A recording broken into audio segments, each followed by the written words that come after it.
Now, the newly appointed head of the World Organization is calling for enough vaccines for everyone.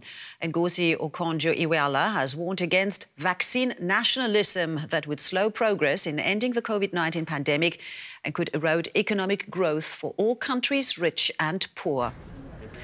Countries such as South Africa and India are trying to persuade the WTO to eliminate patents to help fight the global pandemic. It would enable them to produce generic vaccines cheaply. The pharmaceutical manufacturers say patents reward inventions. They cover the high costs of research. Without this compensation, there'd be no enhancements, no new drugs and vaccines. And for more on that issue, I'm joined now by Elisabeth Massute from the Doctors Without Borders Access campaign here in Berlin. Good to have you with us. Let's just first talk about the new head of the WTO, because until the end of last year, Okonjo-Iweala chaired the Global Vaccine Alliance, Gavi, which aims to increase access to vaccines around the world. How hopeful are you that her appointment now will help the cause of developing nations in this pandemic? Yes, obviously it's great to have someone as experienced as her now to head the WTO in these times of crisis, in these times of a global pandemic, and someone with the awareness of what the needs are, the dire needs to get vaccines in the global south. So yeah, we are hopeful that this will maybe also push members who are actually the ones who have to vote on the issues. You've mentioned the waiver that has been proposed by India and South Africa, which is supported now by over 100 countries, but also blocked by some rich countries, namely also Canada, the US, the European Union. So it will still be up to member states to push this waiver and to vote for it so that it can actually go into action, so that we see more vaccines for everybody worldwide.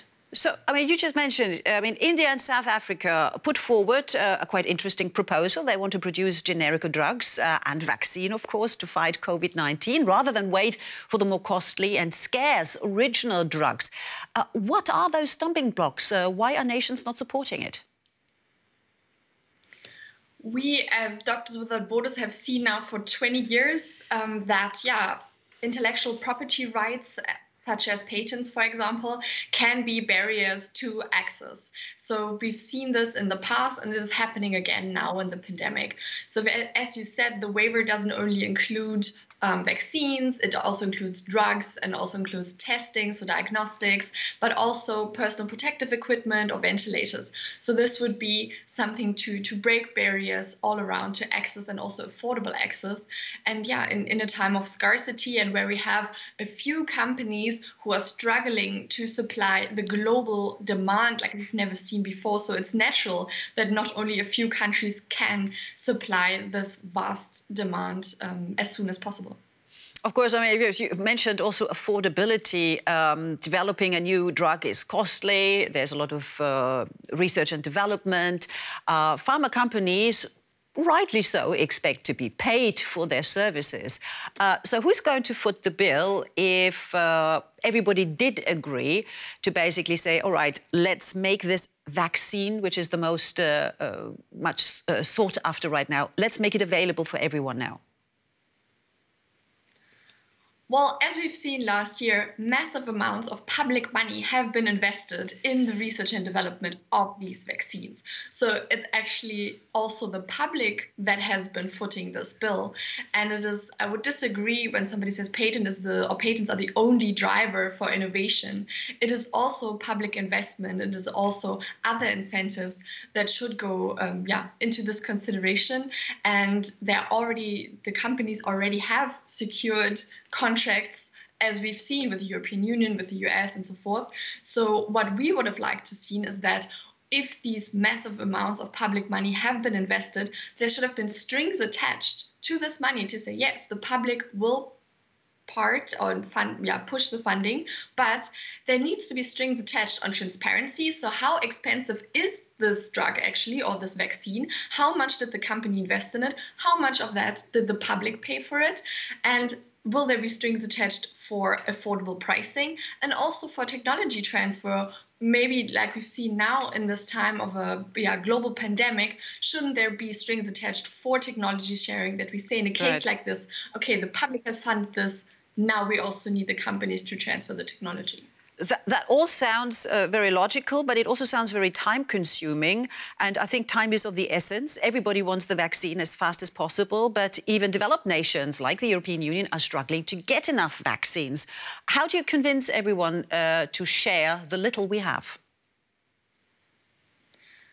Obviously, countries like the European Union shouldn't stop vaccinations at the moment, but we have to see that the aim of vaccinating up to 70% of the population by the end of summer, this is a huge aim. And for us, looking like Doctors Without Borders, we look at the global picture and we see it cannot be that people that are not at-risk patients, that are not old patients, that are not health workers, why should they in rich nations be vaccinated before, for example, health workers in poorer countries? We've seen it now. We see it, our teams in Malawi, in Eswatini, in Mozambique, we see mutations spreading, and this is obviously dangerous. Health systems have already been struggling before the pandemic in some countries, and now they're virtually breaking down. There are not enough intensive care units to take care of the patients. So what we are aiming at and what we are calling for is for just and global distribution so that worldwide, especially at-risk patients and health workers can be vaccinated first, and not, as the WHO president, Dr. Tedros, said, to have a few countries with a lot of vaccines and few countries with no vaccines. But we should have all countries with few vaccines, and then time by time scale up the immunization of the population everywhere. Because this global pandemic will only be finished when it's finished by everyone. Exactly. That's why it's called a pandemic. So we have to tackle it from that angle. Elisabeth Massute from Doctors Without Borders, thank you so much for your time. Thank you.